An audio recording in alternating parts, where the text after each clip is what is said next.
안녕하십니까. 저는 국회의장 정무조정 비서관으로 근무하고 있는 전재진입니다. 신규 재가 서비스 발굴 및 돌봄 체계 활성화를 위한 정책 토론회 제2부를 시작하겠습니다. 자, 먼저 주제 발표가 있겠습니다. 발제는 1부의 1 노인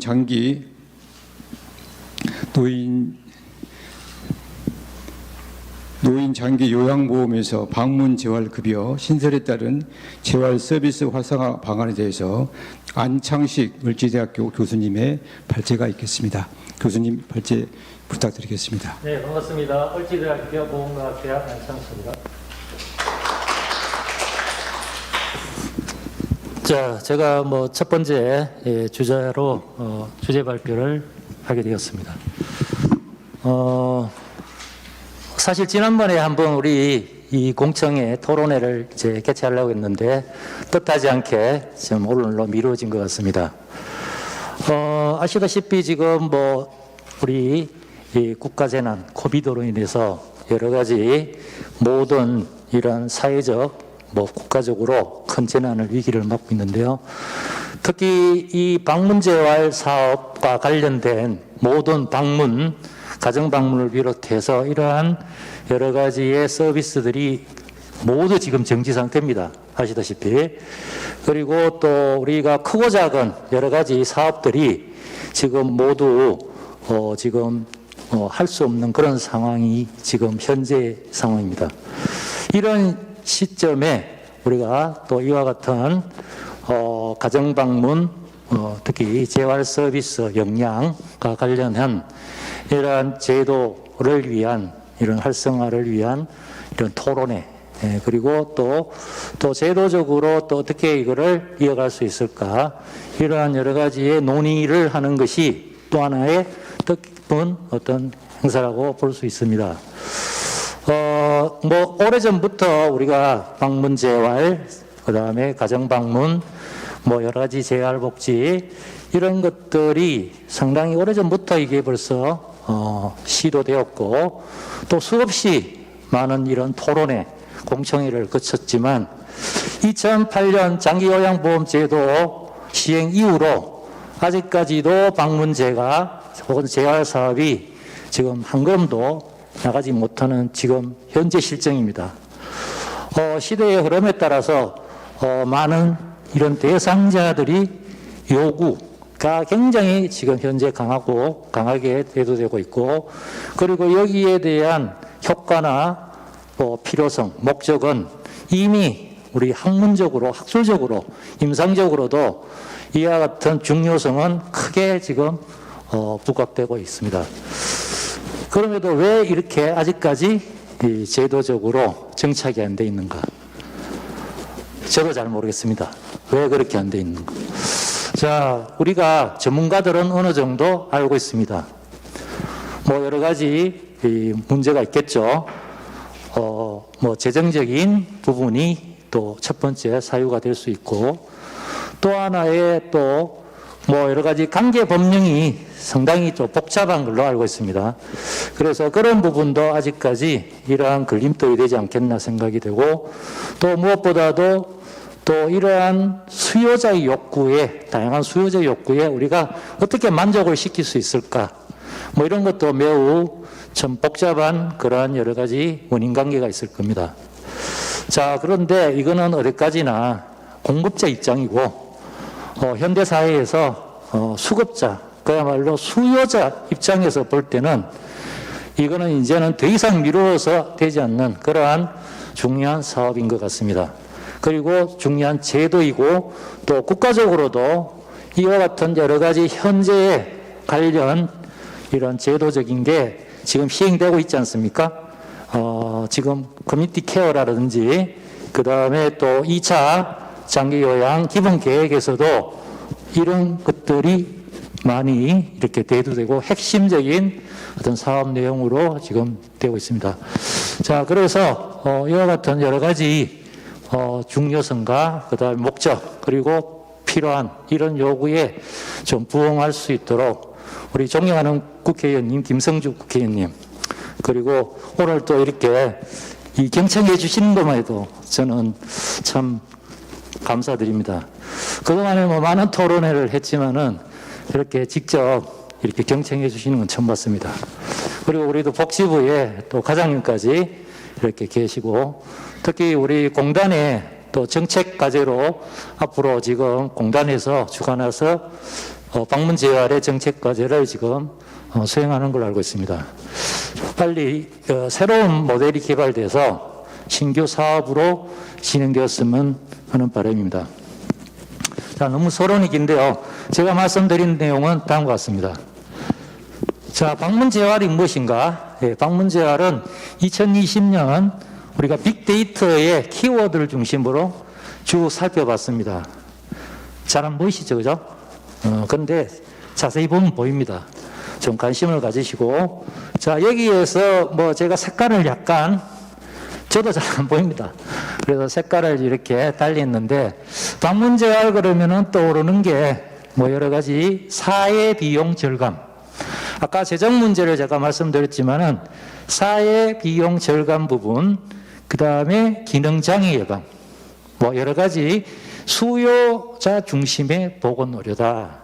뭐 이런 것들이 키워드고, 여기서 그래도 가장 핵심적인 키워드는 일상생활의 독립적인 생활. 그래서 우리가 수요자가 장애인이 자기는 스스로가 최대한으로 좀 밥도 먹을 수 있고 식사도 화장실도 갈 수 있고 내가 정말로 혼자서 움직일 수 있게끔, 그게 소원입니다. 그래서 이런 것들이 방문 재활에서 가장 핵심적인 키워드로 지금 떠오르고 있습니다.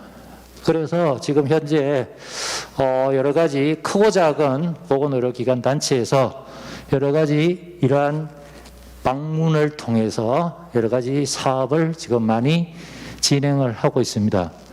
뭐 이런 특히 커뮤니티 케어에서도 뭐 여러 가지 지금 집중 건강관리 사업의 일환으로 가정방문을 지금 시행하고 있고, 그 다음에 이제 뭐 크고 작은 단체에서도 지금 많은 이런 보건의료 서비스를 시행하고 있지만 아직까지도 일회성 로 이렇게 많이 그치는 그러한 현실이 되겠습니다.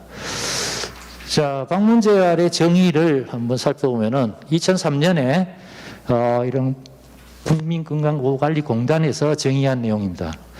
우리가 병원에서 만성, 급성 질환이 다 어느 정도 케어가 되고 가정에서 신체적인 능력 향상, 회복을 촉진해서 여기도 일상생활 독립이 나옵니다. 그래서 여기서 중요한 아까 빅데이터의 분석에서도 키워드에 봤지만 예방적인 부분입니다. 예방. 그래서 예방 지지적인 서비스를 제공한다고 했습니다. 자, 이와 같이 방문 재활은 여러 가지 뭐 이런 효과, 그리고 또 허약 상태의 진행을 억제하는 여러 가지의 임상적 국내의 연구가 많이 나와 있고, 그리고 또 여기에서 보면은 우리 2008년 노인장기요양제도 보험제도에서 이런 초창기에는 방문 재활의 필요성을 언급을 많이 했습니다. 저도 그때 참여를 했고요. 그런데 그 검토 과정에서 결국에 뭐 여러 가지 뭐 아까 말씀드린 이런 재정적인 문제, 이걸 어떻게 감당하겠냐, 이런 걸로 현재 주요 과제로 남겨두고 아직까지 이런 상태가 되고 있죠. 자, 그래서 이와 같은 것들이 나중에 나오겠지만은 이런 경제적인 비용 편입 분석이나 사회적 어떤 기회 비용이라든지 이런 거를 우리 연구 결과에서 보면은 훨씬 더 비용 절감이 된다는 연구 결과가 많습니다. 자, 그래서 이제 이 앞으로의 이러한 보건의료에 대한 부분은 병원 중심에서 지역사회로, 왜냐하면 더 이상 초고령사회에서 병원에서 우리가 노인, 특히 만성질환자를 더 이상 수용할 수 있는 여력이 없습니다.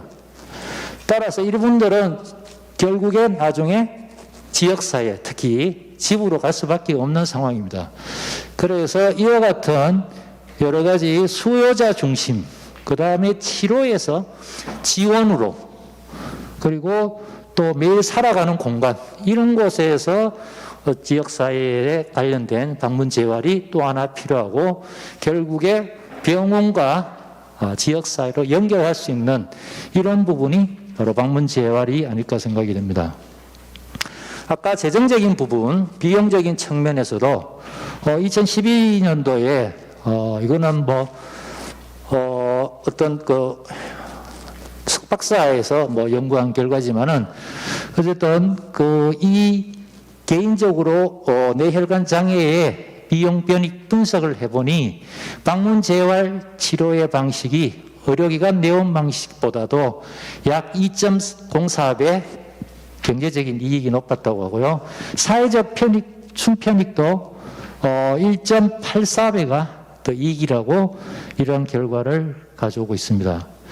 역시 이 작업치료 부분에서도 비용 편익 분석을 했는데 역시 경제적인 이익이 1.29배, 그리고 또 사회적 이익이 1.18배가 높았다고 이런 결론이 나와 있습니다. 그래서 결국에 우리가 병원보다도 지역사회에서도 가정을 방문해서 여러 가지의 투입을 생각했을 때 훨씬 더 이런 이익이 높다, 이런 결론이 도출되었습니다. 자, 지금부터 우리 직접 방문 재활을 통해서 하는 시범 사업 운영의 영상을 보시도록 하겠습니다. 자, 이어서 이거는 대한문의사 협회에서 시범적으로 방문 재활을 통해서 뇌병변 환자의 사전 사후에 대한 결과를 보고 있습니다. 자, 여기에서 뭐 이런 분들이 여러 가지 뭐 이런 프로그램들을 지금 시행하고 있는데 이 프로그램들을 앞으로 개발할 때는 좀 더 표준화된 프로그램, 모델, 이런 것들이 개발이 돼야 되고요. 사실은 여기에서 방문 재활에서 어떤 그러한 뭐 비용적인 측면, 우리가 투입해야 될 비용이 사실은 가장 중요한 게 인력 부분입니다. 인력.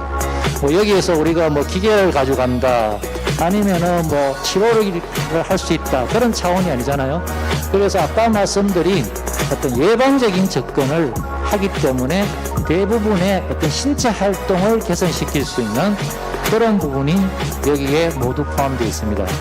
지금 보시는 화면은 시립병원에서 공공의료의 일환으로 방문 재활을 통해서 여러 가지의 이러한 신체 기능의 어떤 개선을 하는 그런 장면입니다.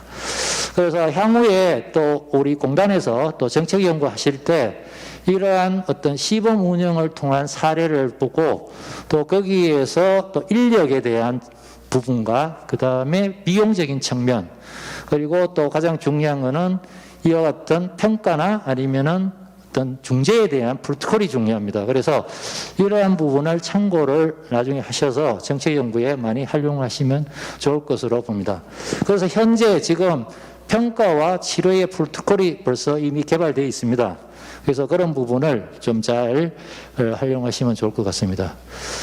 자, 그래서 지금부터 이제 국내에서 지금 운영되고 있는 뭐 이런 제도적, 그 다음에 이제 제도적으로, 그 다음에 이제 또 법적으로 가능한 그러한 이런 그 재활 방문의 어떤 그런 부분을 한번 살펴보도록 하겠습니다.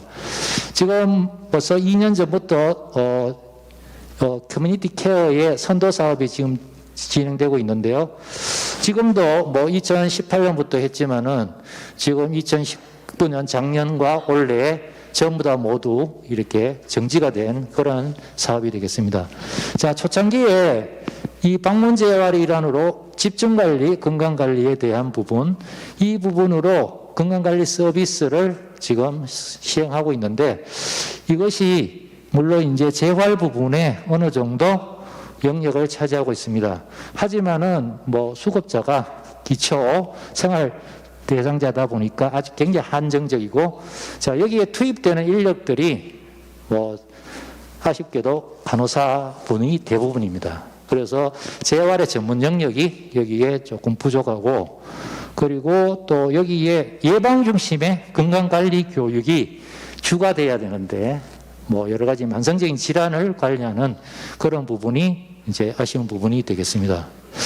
그래도 이제 지금 가장 제도권에서 수행되고 있는 방문 간호사 제도, 그래서 의사의 지시서에 따라서 여러 가지 신체, 인지, 영양 관리까지 뭐 지금 수행하고 있지만 이 또한 역시 전문가의 어떤 그런 역할은 아닌 것 같습니다.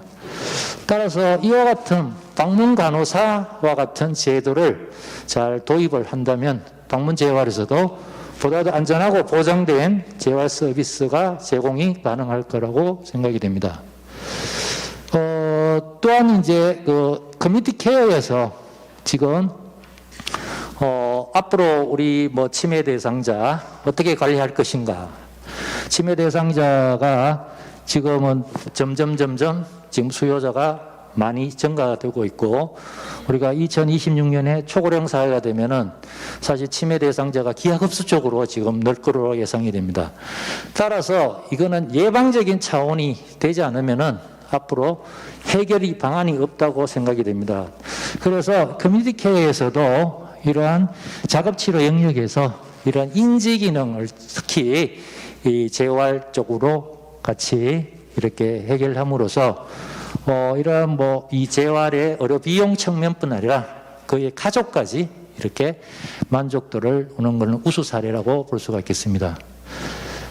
자, 또 하나 가지가 이제 우리 국립재활원에 역시 명실상부한 CBR 사업, 지역 근거로 하는 CBR 사업들이 지금 오래전부터 시행되고 있는 거, 이 또한 또 우리 국립병원이기 때문에 뭐 가능하겠지만은 우리가 환자가 병원에서 결국에 가정으로 가면서 사회적으로 복귀할 수 있도록 하는 이러한 CBR 사업 또한 우리 방문재활에서 꼭 눈여겨봐야 될 부분이 아닌가 싶습니다. 지금 어르신들 선도 사업 중에 하나가 우리가 사례관리를 의료급여 수급자를 대상으로 병원에서 가정으로 복귀시킬 수 있는 여러 가지 사례관리를 하고 있는데, 사실은 여기에서 참 여러 가지 가정에서 아니면 지역사회에서 어떤 준비가 돼 있냐, 전혀 되어 있지 않은 그런 상황이 많죠.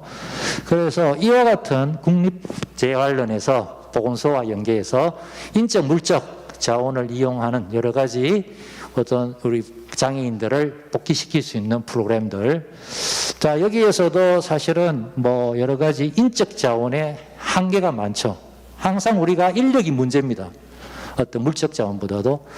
그래서 지금 우리와 같은 여러 가지의 인적 자원을 어떻게 동원할 것인가.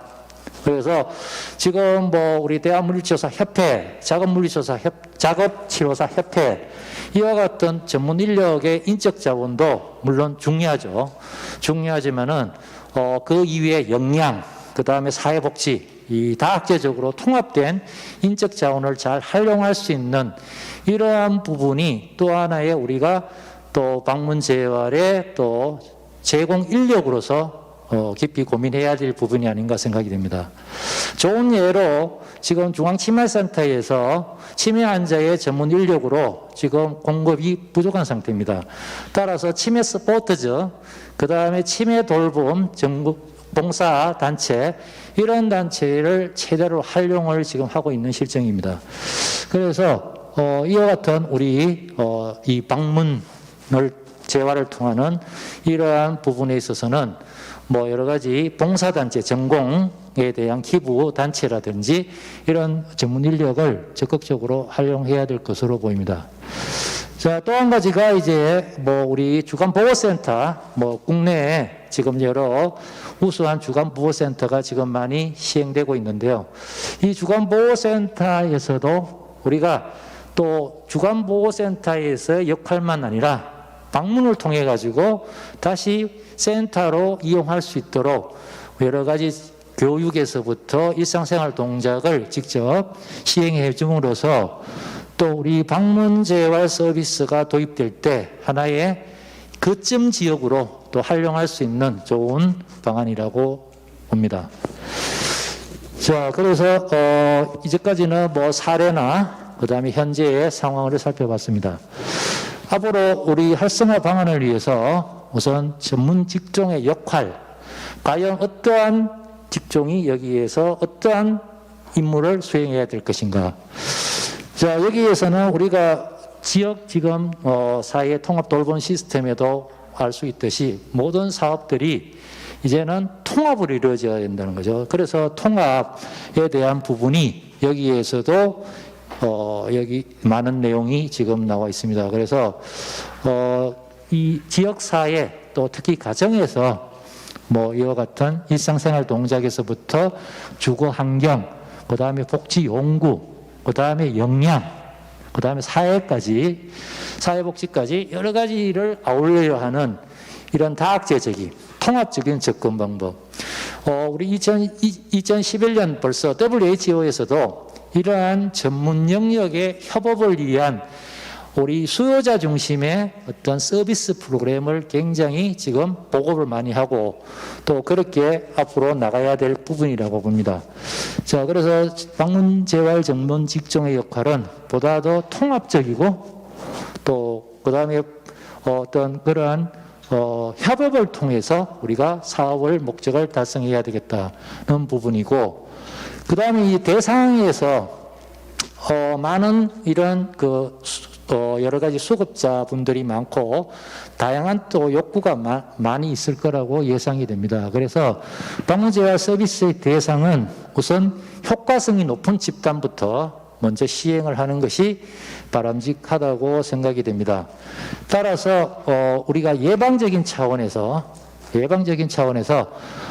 장기 요양 수급자들이 3등급 이상 4, 5등급까지 먼저 시행을 하고 그 다음에 나머지 1, 2등급은 집중재활 서비스로 시설에서 하는 것이 바람직하다고 생각이 됩니다.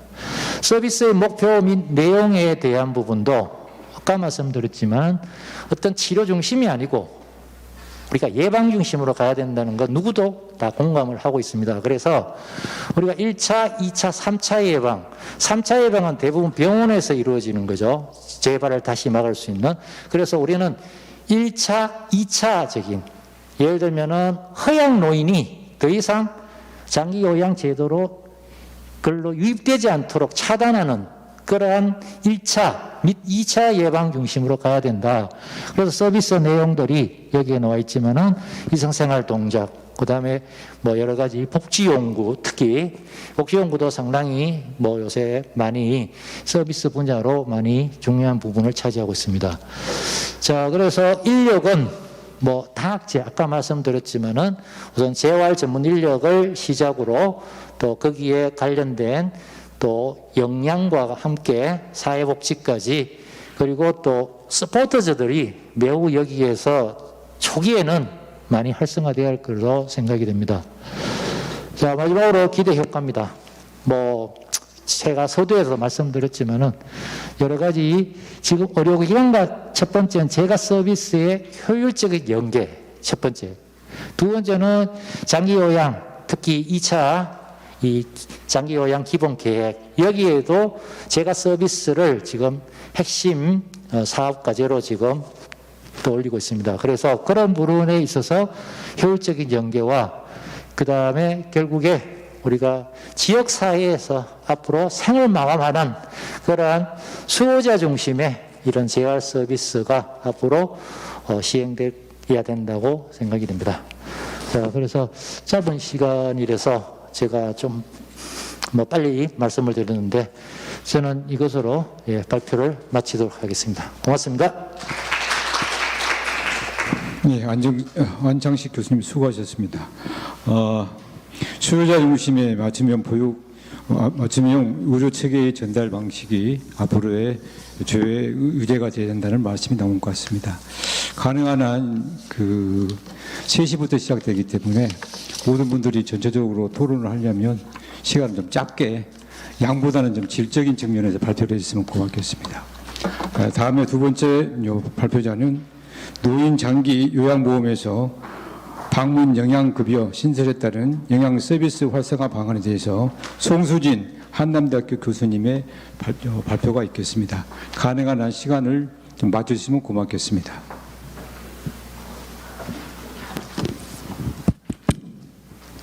네, 두 번째 발표를 맡은 한남대학교 송수진입니다. 예, 발제에 앞서서 돌봄 체계 활성화를 위한 정책 토론회장을 열어주신 김성주 의원님을 비롯해 서영석 의원님과 최혜영 의원님께 깊은 감사의 말씀을 드립니다.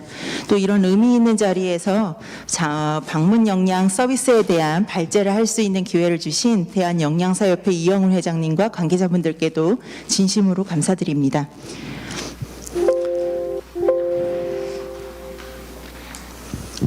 예, 저는 오늘 제가 방문 영양 서비스의 필요성과 국내외 현황 그리고 구체적인 서비스의 추진 방안에 대해서 말씀드리도록 하겠습니다.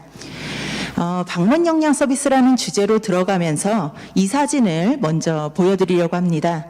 많은 분들께서 기억하고 계신 공익 광고일 것 같습니다. 매우 빠른 속도로 고령화가 진행 중인 우리나라의 상황을 단편적으로 보여주는 공익 광고였습니다. 우리나라는 2026년이면 전체 인구의 고령자 비중이 20%를 초과하는 초고령 사회로 진입할 것으로 예상하고 있습니다. 이는 일본과 비교해도 매우 빠른 속도로 초고령 사회에 진입하고 있으며 이는 초고령 사회를 준비할 시간이 많이 남지 않았음을 의미하기도 합니다. 단순히 노인 인구의 숫자가 빠르게 증가하고 있는 것만이 문제가 아니라 돌봄의 필요도가 높은 또한 노인성 질환을 가진 중후기 노인의 인구의 수가 증가함으로 인해서 노인의 의료비가 지속적으로 증가하고 사회적 부담이 커지는 것이 더 큰 문제이겠습니다. 최근에 보건복지부의 노인 실태 조사 결과 우리나라 노인의 약 60%는 거동이 불편하더라도 살던 곳에서 여생을 마치고 싶다. 즉 시설이나 병원이 아닌 정든 내 집에서 노후를 보내고 싶다고 응답하였습니다. 이것이 과연 가능할까요? 이를 가능하게 하기 위해서는 어떤 건강 및 돌봄과 관련한 서비스가 필요할까요? 저는 오늘 내 집에서 누리는 건강하고 행복한 노후 생활을 위해 반드시 필요한 돌봄으로 제가 방문 영양 서비스를 말씀드리고 싶습니다. 방문 영양 서비스라는 것은 한마디로 국가와 영양사가 어르신의 영양과 식사를 돌보는 활동이라고 말씀드릴 수 있겠습니다. 몇 가지 사례를 보여드릴 텐데요. 사진 속의 중년 남성은 뇌출혈로 쓰러져 음식을 입으로 먹을 수 없었습니다. 하지만 방문 영양사가 집으로 방문해서 대상자가 음식을 먹기 전후의 구강 관리라던가 아니면 음식을 먹을 때의 태도 또는 여러 가지 그 호흡 재활과 같은 지식과 기술을 대상자에게 직접 가르치면서 또한 여기 사진에서와 보시는 것과 같이 직접 죽이나 젤리 같은 형태의 삼키기 쉬운 음식을 만들어 제공하였습니다.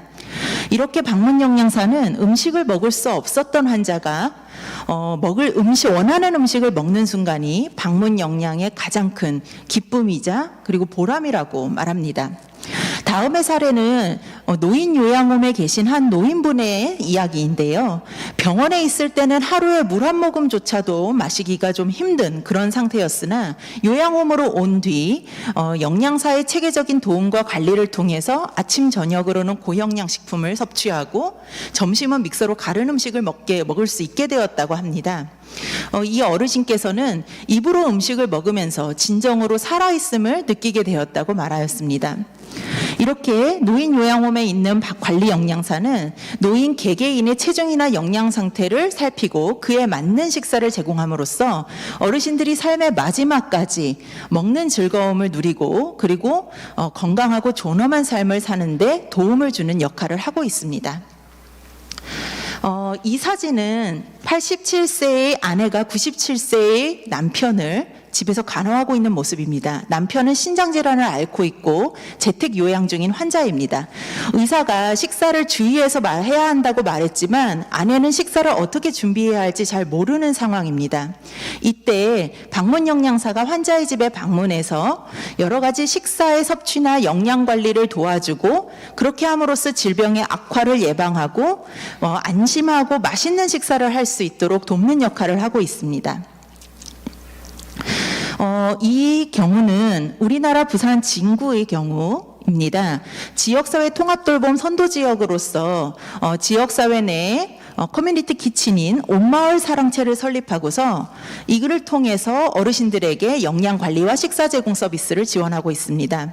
온마을 사랑채의 영양사는 노인의 식습관이나 신체 상태, 보유 질환에 맞는 맞춤형 식사와 영양 상담을 제공함으로써 이것이 노인의 건강과 삶의 질을 향상시켜 궁극적으로는 사회적인 비용을 줄이는 길이라고 말합니다.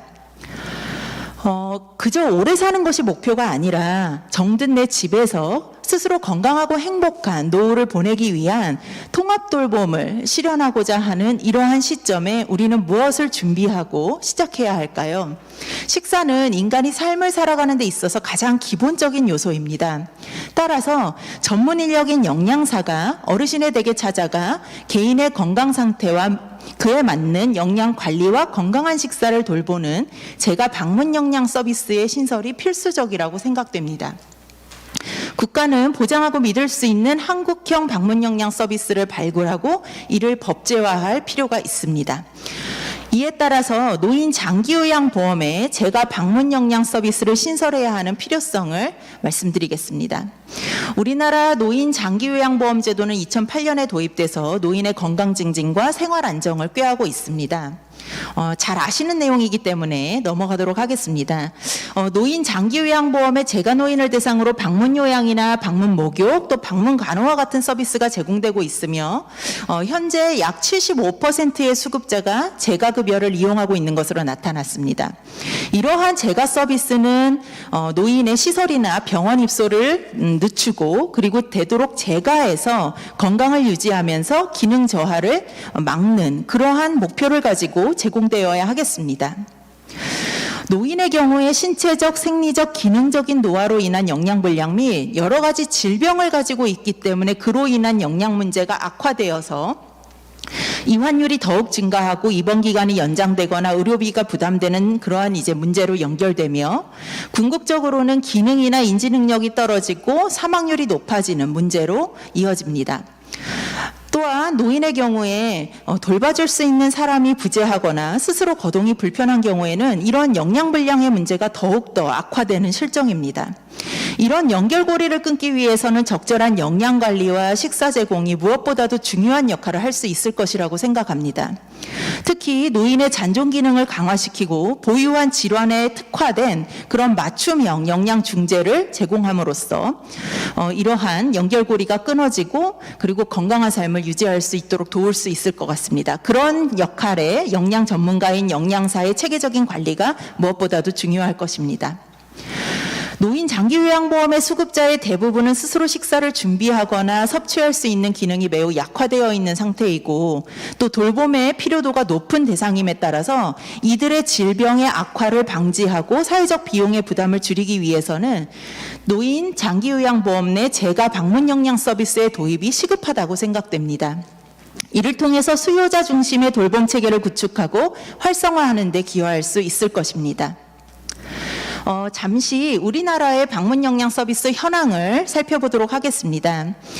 우리나라의 노인을 대상으로 하는 방문 영양 서비스의 내용을 이렇게 정리해서 자료집에 실었고요. 구체적인 내용은 자료집을 참고해 주시면 되겠습니다.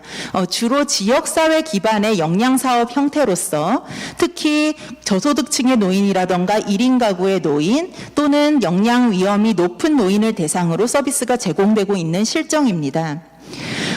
기존의 방문 영양 서비스는 주로 지자체 단위로 보건소 내에 건강이나 영양 전문 인력이 가구를 방문해서 노인의 건강 상태에 따라서 영양 교육이나 상담, 보충식품을 제공하고 또 영양 평가나 모니터링을 활동하는 그런 지역사회 영양 사업의 형태로 제공되고 있습니다.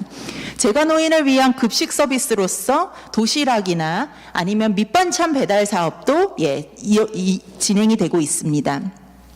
이러한 방문 영양 서비스의 경우에는 제가 노인의 경우 거동이 불편할 때 식사의 준비에 어려움을 줄이고 다양한 음식을 제공한다는 장점이 있습니다.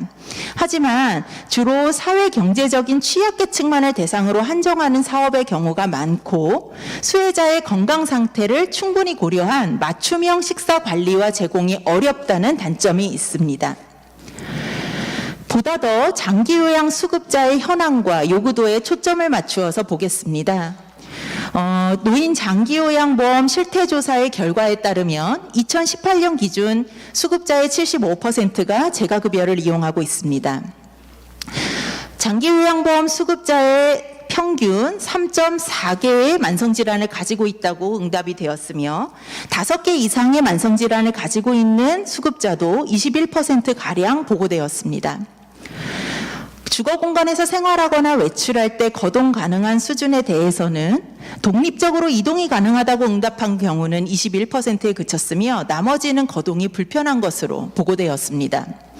이에 따라서 재가노인은 일상활동이나 식사, 가사활동이 어렵다고 응답하였습니다. 재가급여 이용자의 많은 부분이 방문요양 서비스를 이용하는 경우가 많았고요. 이에 더해서 주야간 보호시설 서비스라던가 목욕 서비스도 함께 많이 이용하는 것으로 나타났습니다. 현재로서는 이 방문요양 서비스에서 요양보호사를 통해 단순한 수준의 그런 식사 준비와 제공이 이루어지고 있습니다. 하지만 요양보호사는 영양 전문 인력이 아닐 뿐더러 이들의 교육 과정에 영양과 관련한 내용이 포함되어 있지 않기 때문에 노인분들의 질병이라던가 노화 또는 기능 저하 등을 해결하기 위한 식사의 준비나 제공은 어렵다고 볼 수 있습니다. 이런 상황에서 수급자의 가족들은 새로운 재가 서비스 중 식사나 영양을 지원하는 것에 대한 재가 서비스를 가장 필요로 하는 것으로 나타났습니다. 일본의 현황도 저희가 잠시 살펴보려고 하는데요. 초고령 사회가 일찍이 도래한 일본의 경우에는 이미 2014년부터 개호보험 내에 재가 방문 영양 서비스의 급여화를 통해 노인분들에게 식사 서비스를 지원하고 있습니다. 일본은 지역 포괄 케어 시스템을 구현하기 위해서 매우 다양한 종류의 재가 서비스를 지원하고 있으며 그 안에 영양 관리도 포함되어 있습니다. 특히 일본은 최근에 개호보험을 개정하는 과정에서 재택케어 중심의 서비스를 더욱더 강화하고자 예를 들면 방문 영양이나 방문 재활, 방문 복약 지도와 같은 서비스를 강화하는 것으로 이렇게 보험을 개정하였습니다. 이는 아마도 일본이 2030년이면 노인 인구가 꽤 많은 비중을 차지할 것으로 이제 보고되었기 때문에 그에 대한 선제적인 대응이라고 볼 수 있겠습니다. 또한 일본의 경우에는 개호보험 내에 개호식품을 급여화하고 있습니다. 이로 인해서 개호식품과 관련한 식품 산업이 굉장히 크게 성장하고 있고 식품의 종류나 수 그리고 생산량이 빠르게 증가하고 있는 추이를 볼 수 있습니다. 재가에서는 가족이나 요양보호사가 이러한 시판 중인 개호식품을 활용하여 노인들에게 식사를 제공할 수도 있고요. 또는 기업이나 지자체가 서로 연계하여서 개호식품을 노인의 가정으로 배달할 때 안부를 확인하는 그러한 서비스도 병행하고 있는 상황입니다. 지금까지 이제 말씀드린 내용을 바탕으로 노인 장기요양보험의 재가 방문 영양 서비스의 구체적인 추진 방안을 제안하고자 합니다. 장기요양보험에서 방문 영양 서비스를 신설하기 위한 그런 추진 전략으로서 먼저 제도의 마련, 즉 노인 장기요양법상 방문영양급여를 신설하고 장기요양급여 제공기준 및 급여비용 산정 방법 등에 관한 고시상 방문영양급여의 세부 기준을 마련할 필요가 있습니다. 또한 우리나라의 제도와 현황에 맞는 한국형 방문영양 서비스의 모델을 개발하고 시범사업을 실시할 필요가 있겠습니다. 이러한 이제 서비스의 대상은 노인 장기요양보험의 수급자가 될 것이고요. 방문영양 서비스의 개념은 영양사가 수급자의 가정을 방문해서 수급자의 요양 등급이나 건강 상태를 확인한 뒤 그에 맞는 식사나 영양과 관련한 활동을 지원함으로써 노인분들의 건강과 삶의 질을 향상시키는 일체의 행위를 이렇게 개념으로 잡을 수 있겠습니다. 재가 요양기관에 영양사가 소속된 형태로서 방문 영양 서비스가 수행될 수 있을 것이고요. 서비스의 내용이 매우 중요할 것 같은데요. 전문 재택 방문 영양사가 노인을 찾아가 영양 판정 그리고 주기적인 모니터링을 통해서 그 결과에 맞는 그러한 이제 영양 지원과 관리의 계획을 세웁니다. 그 내용에는 영양 교육이나 상담이 실시될 수도 있고 또는 식사 및 조리법을 지도할 수도 있습니다. 필요에 따라서는 가족이나 요양보호사를 연계하여 교육을 시킬 수도 있습니다. 특히 영양불량의 위험이 굉장히 큰 수급자를 대상으로는 집중적인 영양 지원 방안을 구상할 수 있습니다. 이와 함께 식사 제공 서비스를 병행함으로써 노인의 질병 상태나 기능에 맞는 그러한 영양 보충식품, 식품 꾸러미, 식단, 도시락 등을 지원할 수도 있겠습니다. 급여 기준의 경우에는 현재로서는 산정하기 어려운 측면이 있으나 건강보험이나 아니면 장기요양의 방문간호 등과 같은 유사제도의 수가를 참고하여 책정할 수 있겠습니다. 이 다음은 일본의 개호보험 내 방문영양 서비스와 관련한 규정과 수가 등의 내용을 정리한 것입니다. 이것은 시간 관계상 자료집을 참고해 주시면 감사하겠습니다. 마지막으로 장기요양보험 내에 제가 방문영양 서비스를 도입함으로써 얻을 수 있는 효과 및 앞으로의 과제를 말씀드리겠습니다. 통합돌봄은 국가적 과제이며 초고령 사회로 도입하는 2026년에는 커뮤니티 케어 제공의 보편화를 목표로 하고 있습니다. 노인이 거주하던 지역사회와 재가에서 건강하고 행복한 노후를 보낼 수 있는 진정한 통합돌봄을 실현하기 위해서는 제가 장기요양 및 돌봄 서비스의 획기적인 확충과 이와 관련한 법률 및 제도의 마련을 핵심 과제로 삼고 있습니다.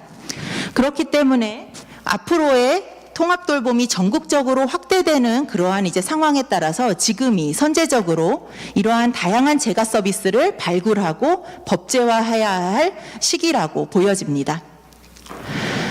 마지막으로 재가 영양 서비스를 발굴하기 위해 거동이 불편한 노인을 위하여 재가에서 돌봄의 필요가 있는 노인을 위해서 방문 영양사가 질환의 보유와 기능 저하의 특성이 제각각 다른 노인을 위해 맞춤형의 영양 및 식사관리 서비스의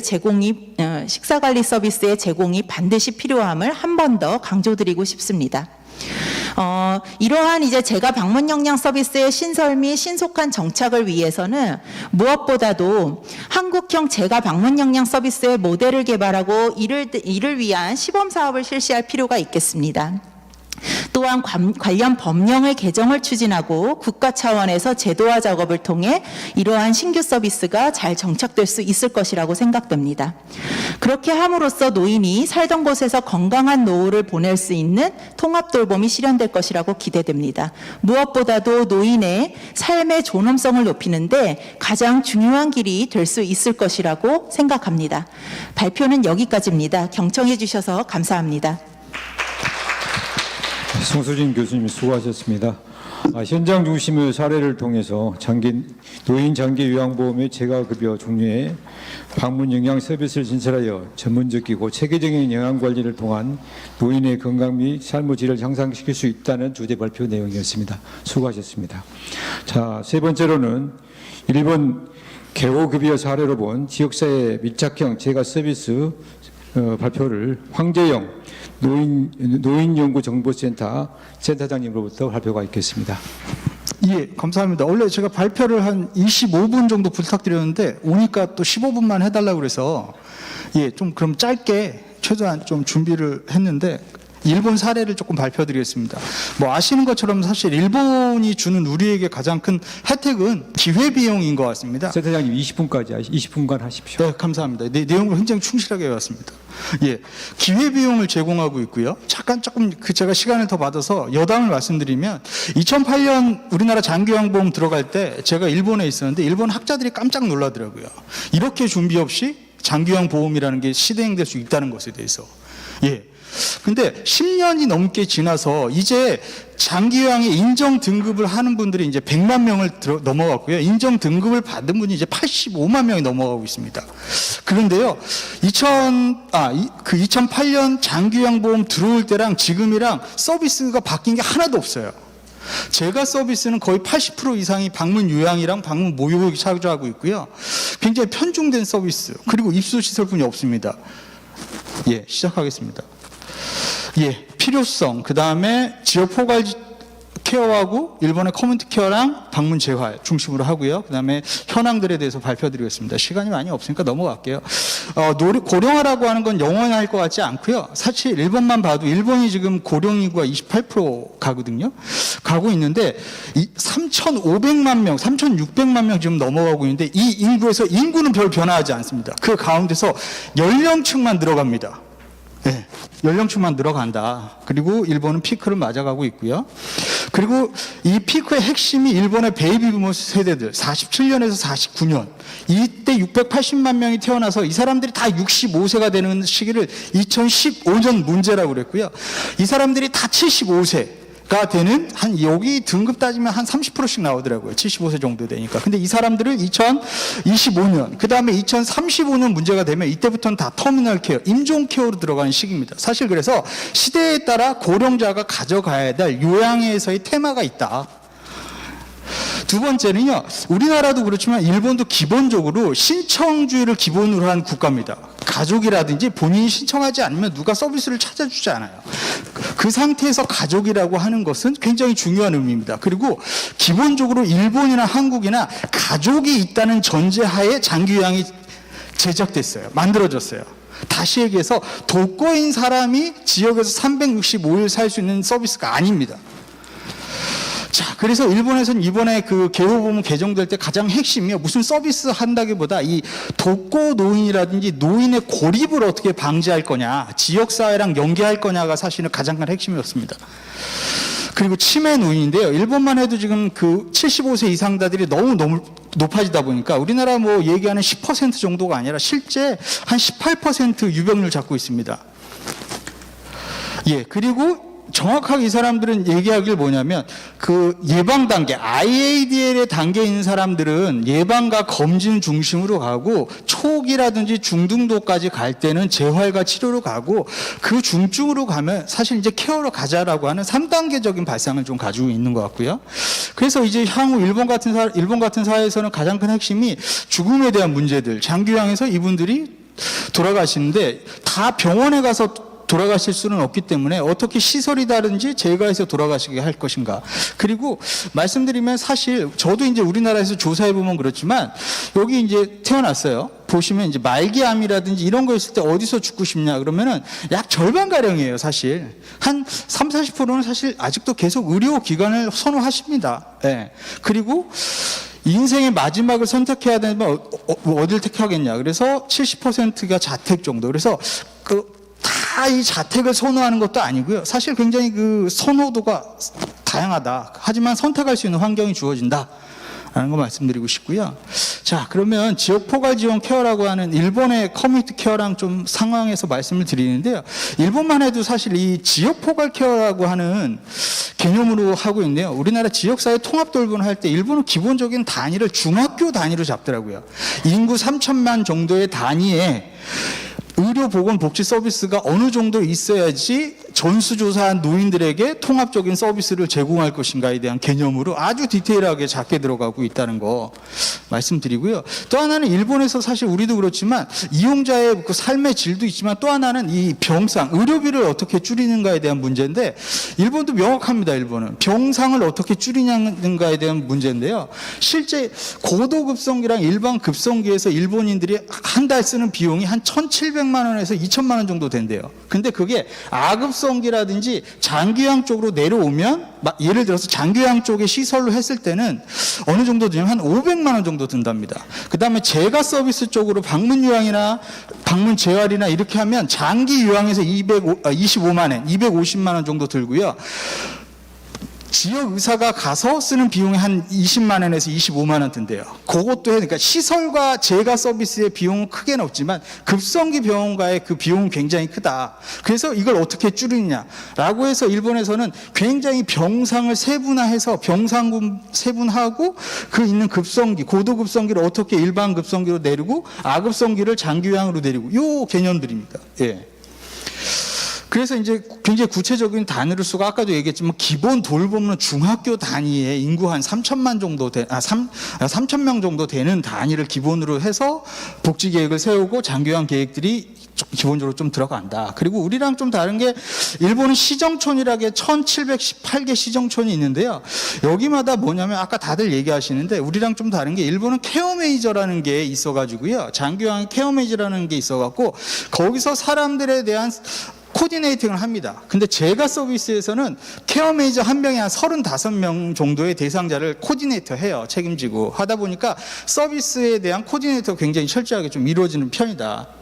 예, 하고요. 지역포괄지원센터라고 해서 이것이 예방 등급에 있는 분들에 대해서는 전체적인 지원을 한다. 뭐 그거고요. 일본 우리가 지금 아까 말씀드렸지만 노인의 한 10% 하는데 일본은 한 18% 합니다. 그래서 한 644만 명이 서비스를 받고 있고요. 1년 예산이 한 9조 정도. 우리나라 돈으로 따지면 한 10 얼마야? 9조니까 우리 한 9조 6천억이니까 하니까 100조 정도 되는 것 같아요. 네, 100조 정도 되고요. 여기서 보시면 방문 재활 일본의 개호보험 안에는 이 서비스를 24시간 365일 2000년에 오픈을 할 때 카바를 하겠다고 하는 목표 안에 진행을 했는데 실제 안 되고 있지만 그러다 보니까 방문 재활, 주간 재활, 주야간 보호가 아니라 아침에 와서 훈련 받고 돌아가신 주야간 재활, 그다음에 식사 같은 거, 영양 같은 거 들어가는 거택 요양 관리 지도, 그다음에 보건 시설 등 다양한 서비스들이 있고요. 그 중에 한 가지가 이제 그 방문 재활 서비스가 자리를 하고 있습니다. 방문 재활에서 하는 것의 대상은 굉장히 명확한데요. 거동이 불편해서 사실은 밖에 나가기 어려우신 분들이에요. 대상자가.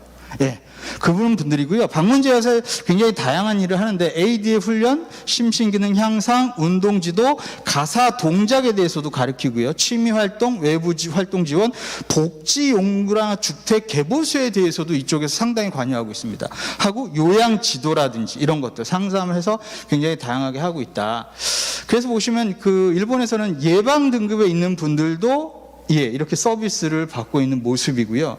그 다음에 이 모습이 굉장히 방문 재활을 하는 거예요. 자전거 타고 있죠? 지역 돌아다니니까. 그 다음에 보건시설이 있고요.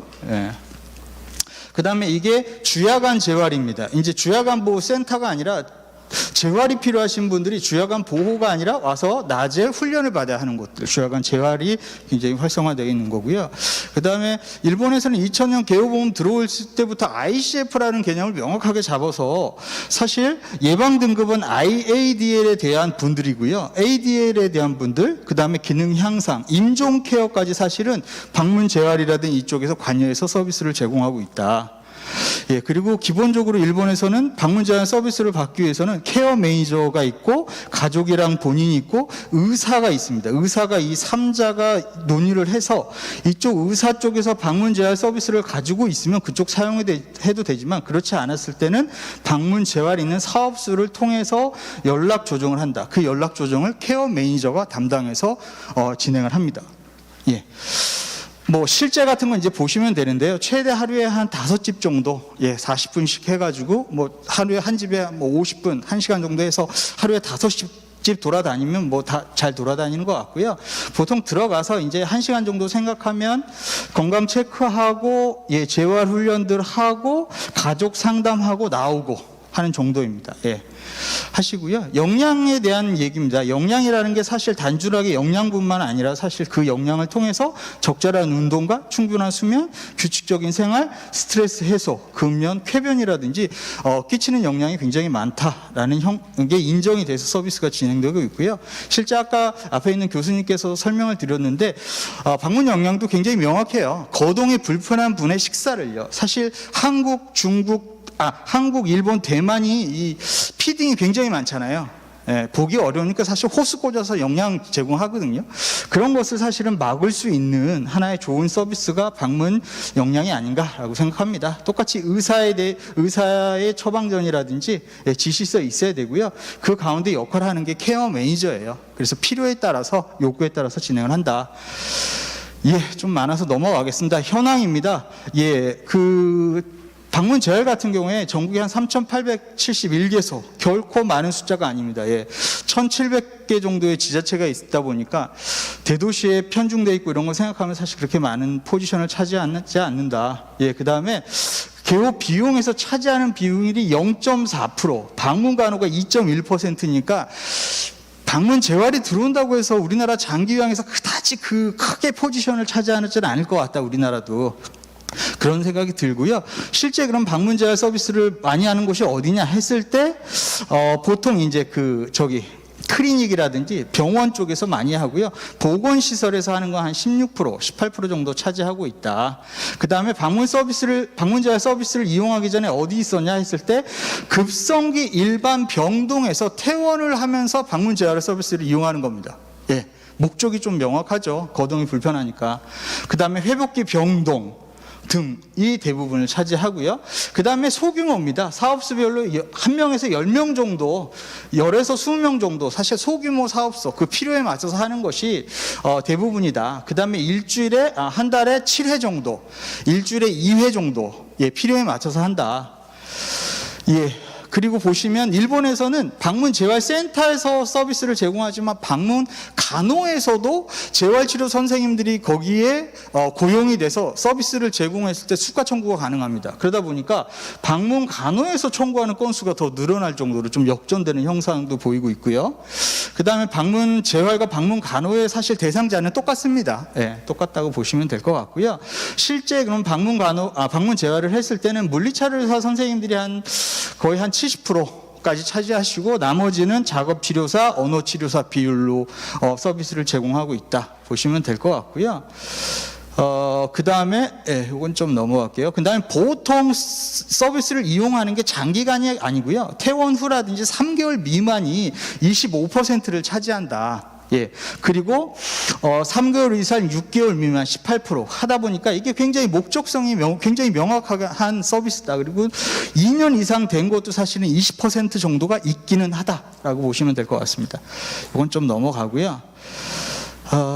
그다음에 방문 재활을 마치는 이유에 대해서 목표 달성, 미달성을 계속 이어가는 게 33%고, 그 다음에 생활기능 유지 30%, 그 다음에 가족 방문의 지을 희망했을 때가 27% 정도 해서 좀 장기간 쓰는 사람들의 이유는 이렇게 보시면 될 것 같고요. 그 다음에 방문 재활이 끝나고 그러면 어느 서비스를 이용하고 싶냐? 그랬을 때 방문 재활 계속 이용하고 싶다? 아니면 통소, 주야간 재활 이용하고 싶다라는 문제들. 그 다음에 복지 서비스로 옮겨간다면 어느 쪽으로 가고 싶냐? 라고 했을 때 재가 서비스 쪽 나오는 것들 보면 될 수 있을 것 같습니다. 예. 그 다음에 그러면 방문 재활을 언제 관두는 게 좋을 것 같냐, 종료하는 게 나을 것 같냐라고 다직종에게 물어보니까 간호사들은 가족 만족도 아니냐라가 33%고요. 개호복지사 같은 경우엔 기능회복 22.5%, 케어 매니저 같은 경우엔 사회 참여를 했을 때 해서 23.5% 정도를 차지하고 있었습니다. 그 다음에 방문 재활 서비스를 이용하는 주요 질환으로는요, 역시 뇌졸중이 거의 약 40% 가까이 됐고요. 그 외에도 골절, 폐형성 증후군, 움직이지 않아서 노화되는 것들, 이것이 한 20.4%를 차지하고 있었습니다. 예. 그 다음에 치매 노인들에 대해서 우리도 큰 문제가 되고 있는데요. 치매 노인들은 대부분 경증일 때, 자립이거나 약간 치매가 발생했을 때 이용하는 비율이 굉장히 높았습니다. 예. 그리고 효과성이 어디가 좋았냐면 서비스를 받은 분들 중에 혼란기라든지 안정기 때 효과성이 좋았고요. 사실 저하기에 들어가면 치매 어르신에 대한 효과성은 재활이 별로 크지 않았다. 예. 그런 거 보시면 될 것 같고요. 특히 인지에 대해서는 저하기 때는 재활의 효과성이라는 게 굉장히 큰 역할을 하지 못했다라는 게 좀 나왔습니다. 예. 그다음에 좀 넘어갈게요. 내용이 많아서. 그 다음에 수가는요, 1회 302단위, 여기 곱하기 우리나라 돈으로 100 하면 되거든요. 그래서 20분 할 때 한 3만 원 정도, 40분 2회에 인정해 주니까 한 번 가서 1시간 정도, 40분 조금 하면 한 6만 원 정도고요. 일주에 6회 한도, 가 돼 있다.